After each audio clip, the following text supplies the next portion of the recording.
Friends, मैं प्रीति कुशवाहा आपका स्वागत करती हूं मेरे YouTube channel future of entire world में। फ्रेंड्स, आज मैं आप लोगों के लिए एक ऐसी कहानी लेकर आई हूं जिसे सुनने के बाद आप लोग भी सोचने पर विवश हो जाएंगे कि लालच इंसान से क्या क्या करवा सकती है। आज दयाराम का मन बहुत दुखी है। वह घर के एक कोने में बैठकर रो रहे हैं। 60 वर्ष की अवस्था में पहली बार ऐसा हुआ है जब वह अपने आप को इतना बेबस महसूस कर रहे हैं। वह मन ही मन भगवान से कह रहे हैं कि हे भगवान, पिछले जन्म में मैंने ऐसा कौन सा कर्म किया था जिसकी सज़ा आप मुझे इस तरह दे रहे हैं कि आज मुझे ये दिन देखना पड़ रहा है। आपने मुझसे मेरी पत्नी को भी छीन लिया है। मेरे जीवन का सहारा मेरे बच्चे थे।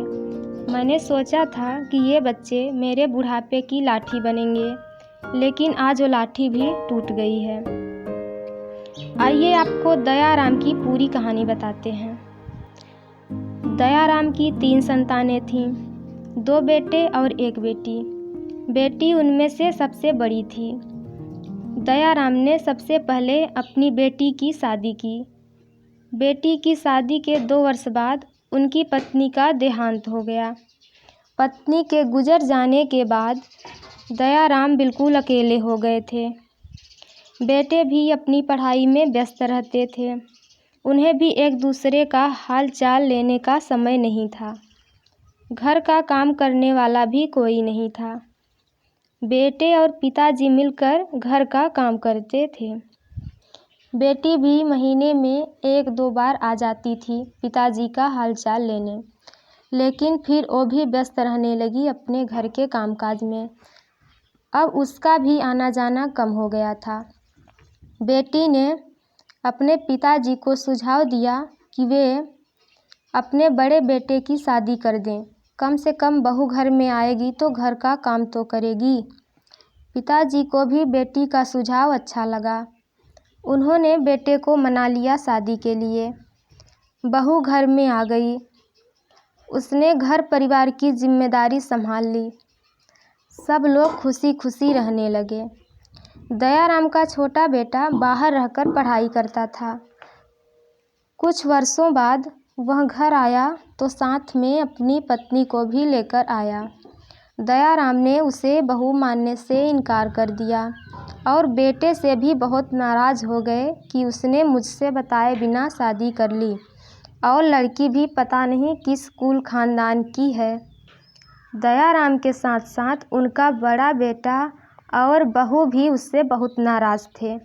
दयाराम ने उसे अपने घर से निकाल दिया और कहा कि आज के बाद मेरा सिर्फ एक ही बेटा है और मेरी पूरी संपत्ति भी उसी की होगी।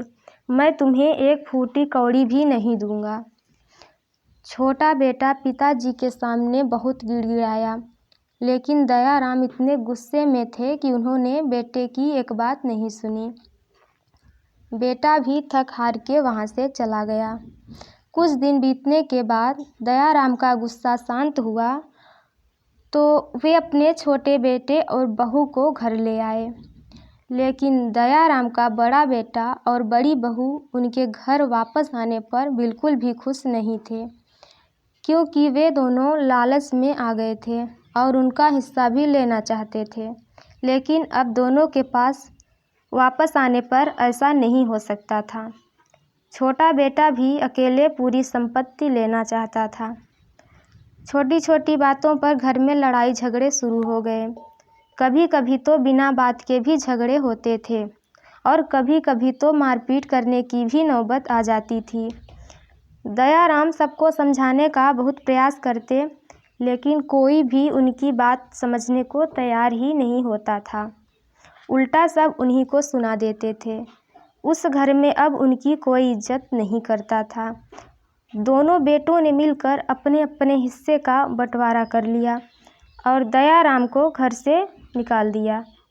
दोनों बेटे इतने निर्दयी और लालची हो गए थे कि कोई भी पिताजी को ना तो उनका हिस्सा देना चाहते थे और ना ही उन्हें अपने पास रखना चाहते थे। दयाराम के बहुत कहने पर उन्होंने दयाराम को अलग से एक छोटा सा कमरा दे दिया और कुछ खाने का सामान दे दिया। दयाराम अकेले खाना बनाते, खाते, अकेले रहते थे। बेटों को जो चाहिए था वो मिल गया। अब पिताजी से किसको मतलब था? कोई दयाराम का लेने भी नहीं जाता था। बेटी को जब अपने पिता की हालत का पता चला तो वह दौड़ी दौड़ी पिताजी के पास आई। पिताजी की हालत देखकर वह रोने लगी। दयाराम भी अपने आंसू संभाल नहीं पाए। बेटी ने कहा, पिताजी आप मेरे साथ मेरे घर चलिए और वहीं रहिए, मैं आपकी सेवा करूंगी। दयाराम ने कहा, नहीं बेटी, मैं यहीं रहूँगा, यही मेरे नसीब में है। हंसते रोते जैसे ज़िंदगी बीतेगी सब यहीं बिताऊंगा। मेरे बचपन से लेकर अब तक की यादें जुड़ी हैं इस जगह से, इसे छोड़कर मैं नहीं जा सकता। दयाराम ने अपनी पूरी ज़िंदगी उसी छोटे से कमरे में रहकर अकेले बिता दिया और आखिरकार वह समय आ गया जब दयाराम इस संसार को छोड़कर चले गए। दयाराम के गुजर जाने के कई वर्ष बीत चुके हैं। दयाराम के बेटों की हालत भी वैसी है जैसे उन्होंने दयाराम के साथ किया था। उनके बेटों ने भी उनके साथ वही सलूक किया जो उनके पिताजी ने उनके दादाजी के साथ किया था। फ्रेंड्स, अगर आपको मेरी कहानी अच्छी लगी हो तो इसे लाइक कीजिए और शेयर कीजिए, और अगर अभी तक आपने हमारे चैनल को सब्सक्राइब नहीं किया है तो सब्सक्राइब कर दीजिए और बेल आइकन को भी दबाइए, जिससे हमारी नई नई कहानी आप तक पहुंचती रहें। धन्यवाद।